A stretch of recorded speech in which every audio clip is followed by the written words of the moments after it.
តើអ្នកដឹងទេថា Donald Trump បានកសាងទ្រព្យសម្បត្តិរាប់ពាន់លានដុល្លារដោយរបៀបណា? ថ្ងៃនេះខ្ញុំនឹងចែករំលែកមេរៀនវិនិយោគ 5 យ៉ាងដែលយើងអាចរៀនពីគាត់ ទី1 វិនិយោគលើទីតាំងល្អ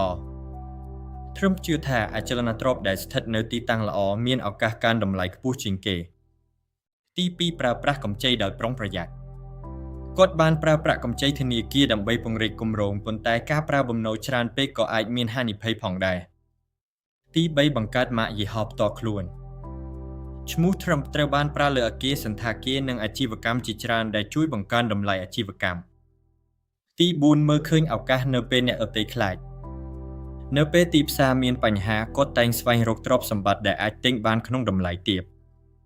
ទី5 កុំឈប់រៀននិងបន្តអភិវឌ្ឍខ្លួនជានិច្ចសម្រាប់ថ្ងៃអនាគត